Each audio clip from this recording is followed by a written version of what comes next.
A estrada de terra parecia arder sob o peso do entardecer. O sol, gordo e cansado, se escondia atrás das árvores secas. Meu primo, aquele que chamavam de diabo, olhava sem piscar. A bicicleta. The hill falls away, red and rough under the wheels. Wind bites, chain groans. Every stone tells its story. Past the coupe, door hanging open. Something waits down there, and the monarch keeps rolling. Under the blinding heat of a sun that felt like it was burning the world clean, I learned that the silence of the countryside is not empty. It is waiting. It is listening. And if you call out to it long enough, eventually, it will answer you. This is not a story about ghosts in white sheets rattling chains. This is a story about the things that live in the wind, the things that hide in the heat distortion on a lonely road, and the price you pay when you treat the ancient rules of the earth like a childhood game. My cousin didn't believe in those rules. He thought the world was just what he could see and touch. He was wrong. And on the day he decided to change his name, the wind decided to show us exactly who was really in charge. It all started with a boredom so heavy you could almost weigh it on a scale. If you grew up in the interior, far away from the noise of the city, you know exactly what I'm talking about. The kind of boredom that stretches out like the horizon, endless and shimmering. There were no screens to distract us back then, no digital worlds to escape into. There was only the dirt, the trees, and the vast, overwhelming silence of the afternoon. My cousin was older than me. He was a boy from the city, a place of concrete and electric lights that pushed the darkness away. He didn't have the fear that we had, the fear that is born in you when you grow up next to a forest that stretches on for miles. To him, the countryside was just a playground, a place without consequences. Maybe that is why he started the game. Or maybe something whispered the idea into his ear when he wasn't paying attention. He spent that entire day calling out to the devil. It wasn't a whisper, and it wasn't a mumbled curse. It was a declaration. He walked around the farm with his chest puffed out, kicking at the red dust, looking up at the sky as if challenging God himself to strike him down. When anyone asked him his name, he wouldn't say the name his mother gave him. He would stop, turn his head slowly, fix his eyes on them with a cold, dead stare, and say, "My name is Devil." He said it to my grandmother. He said it to the workers in the field. He said it to the dog sleeping in the shade. My name is Devil. I was just a child, a spectator in his theater of rebellion. I remember feeling a knot in my stomach every time he said it, a primal instinct telling me to run, to cover my ears, to distance myself from him. Because even at that age, I knew that words are like hooks. You cast them out into the invisible ocean around you, and you never know what is going to bite. But I didn't run. I stayed, because we were partners in crime, explorers of a small kingdom built of dirt and imagination. We lived our lives on 2 bicycles. Mine was a monarch, painted in bright red and yellow, colors that screamed of life and energy. It was my horse, my spaceship, my escape vehicle. His was green, a dark forest green that seemed to blend into the shadows of the trees. We rode those bikes until our legs burned and our lungs felt like they were filled with fire. Freedom was the only law we obeyed. There was a specific hill near my house, a slope of packed red earth that looked like a scar on the landscape. We would start at the top, gripping the handlebars until our knuckles turned white. And then we would let go. Gravity took over. The wind would scream in our ears, drowning out the sound of the tires crunching over rocks and dry roots. For a few seconds, we were flying. We were untouchable. But at the bottom of that hill, reality was waiting for us. There was a sharp turn, and right after it, the wooden wall of an old chicken coop. It was a small shack, barely standing, smelling of dry hay, feathers, and ancient wood that had been baked by the sun for decades.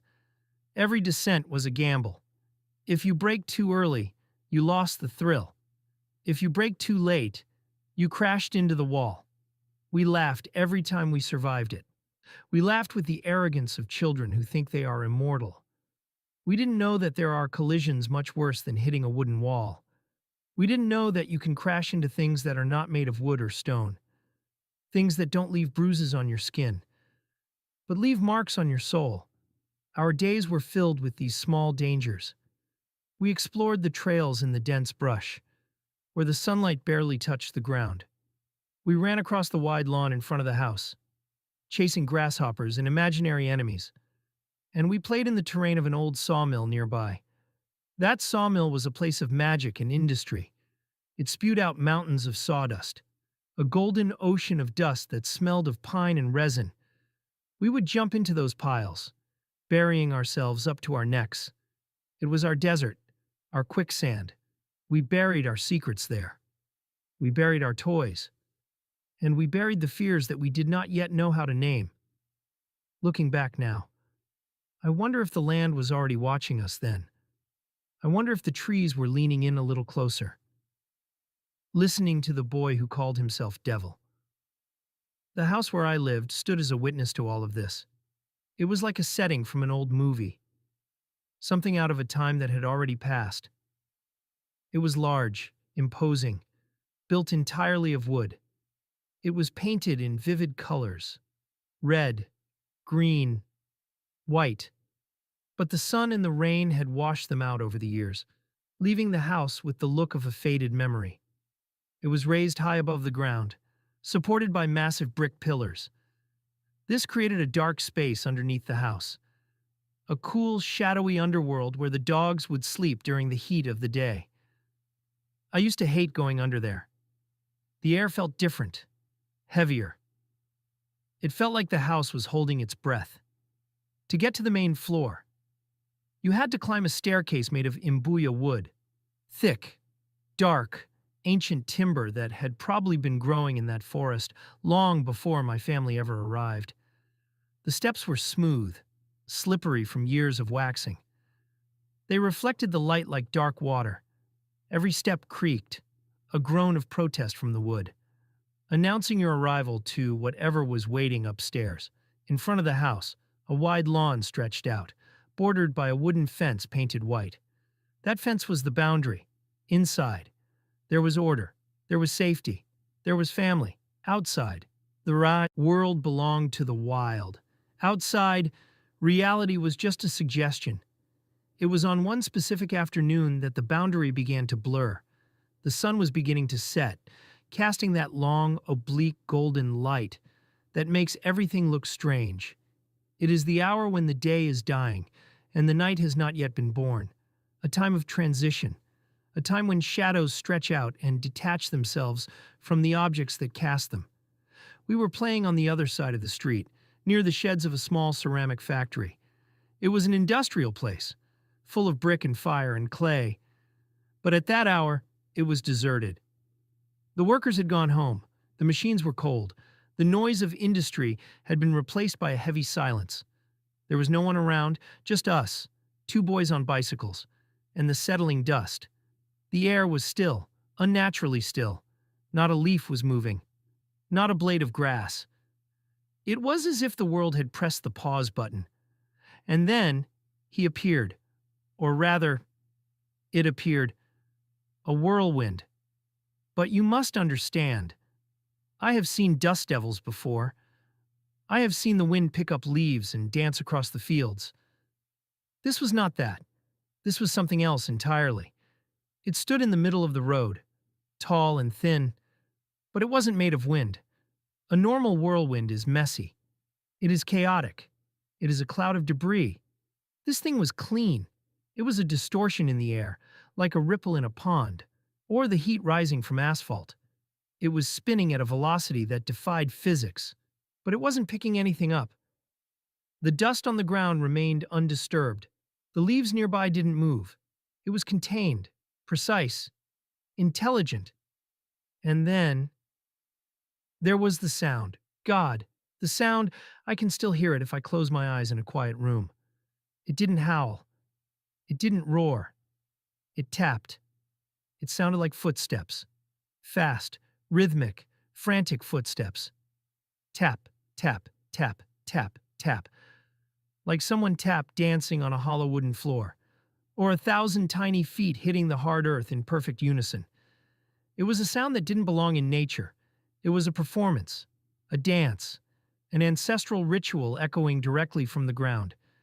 It was hypnotic, and it was absolutely terrifying. My cousin, the boy who had spent the day inviting the darkness, the boy who called himself Devil, he didn't freeze like I did. He didn't turn his bike around and pedal for his life. He looked at it, and he smiled. Maybe he thought this was the answer he had been calling for. Maybe he thought it was a pet, a toy sent for his amusement. Without a second of hesitation, he dropped his bike. The green metal hit the red dust with a thud that sounded dull and far away. And he ran towards it. I stayed back, gripping the handlebars of my Monarch until my hands hurt. I wanted to scream his name, his real name. I wanted to tell him to stop, to come back, to not touch the thing that was dancing in the road. But my voice was gone. My throat felt like it was filled with sand. I could only watch. And as he got closer to that spinning entity, my eyes played a trick on me. Or perhaps it wasn't a trick at all. He seemed to shrink. As he approached the vortex, his body looked smaller, distorted, as if the whirlwind was warping the space around him, bending the light, pulling him into a different perspective. The whirlwind didn't stay still. It moved with purpose. It didn't drift aimlessly like the wind. It weaved. It moved through the sheds of the factory, dodging piles of bricks, contouring the structures with an intelligence that wine does not possess. It was playing with him. It was leading him on. My cousin chased it, deeper into the maze of the factory grounds. His laughter echoed strangely, bouncing off the brick walls, mixing with the tapping sound of the whirlwind. And then, just as impossible as its arrival, it vanished. It didn't fade away. It didn't slow down and disperse. It simply ceased to exist. 1 second it was there, spinning, dancing, tapping. The next second, nothing, just the empty air. And the silence. The silence that followed was heavy, physical. It pressed against my ears like water. The birds had stopped singing. The crickets were quiet. Even the distant hum of the highway seemed to have been cut off. I stood there alone on the road. My legs felt weak, like jelly. It wasn't just fear, it was a physical reaction to something unnatural. Like my body knew that the laws of physics had just been broken right in front of me. It was as if the air around me had changed density, becoming heavy, thick, hard to breathe. I waited. Minutes passed, and they felt like hours. I kept expecting the whirlwind to come back, to come for me this time. I kept expecting to hear that tapping sound right behind my ear. Finally, my cousin returned. He walked slowly out of the factory grounds. He looked different. The arrogance was gone. The chest that had been puffed out all day was deflated. He was panting, breathless, his shirt soaked with sweat. His eyes were wide, the pupils dilated, filled with a mixture of adrenaline and a dawning realization. He walked up to me, and he didn't smile. He didn't brag about chasing the wind. He looked at the empty space where the thing had been, and then he looked at me. He spoke in a whisper that chilled my blood, a voice that didn't sound like a child anymore. He said, "When you see that whirlwind again, throw a stick or a piece of iron into it." I asked him why, my voice barely a squeak. He leaned in close, his eyes locking onto mine. "They say that if you hit it right in the middle, blood comes out." The words hung in the air between us, heavy and terrible. Blood. Not dust, not air, blood. That meant it was alive. That meant it wasn't a weather phenomenon. It was a biological entity, something that had veins, something that could bleed, and something that could be hurt. We rode our bikes home in silence that evening. The sun had finally set, and the shadows of the trees seemed to reach out for us, grasping at our wheels. The familiar landscape suddenly felt alien, hostile. Every rustle in the bushes sounded like footsteps. Every breeze felt like a touch. We didn't speak about it to the adults. Some things you know instinctively must be kept secret. Some things are too heavy to share. But that night, as I lay in bed listening to the creaking of the old wooden house, I thought about the whirlwind. I thought about the sound of the tap-dancing feet, and I wondered, if we had thrown a stick into it, if we had made it bleed, what would have come out to stop the bleeding? My cousin had spent the day calling for the devil. And I think, in the golden light of that sunset, something finally answered him. He thought it was a game. He thought names were just words. But the forest taught us differently that day. It taught us that when you stare into the abyss, sometimes the abyss puts on dancing shoes and comes out to meet you. This was not the end of our story. It was barely the prologue. We had touched the edge of something vast, something ancient that lived beneath the soil of our farm, something that watched from the tree line. The whirlwind was just the first sign, the first knock on the door, and we had just invited it in.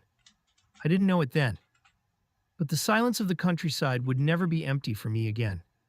It would always be full of things waiting to be called. And now, the door was open. Thank you for watching my video.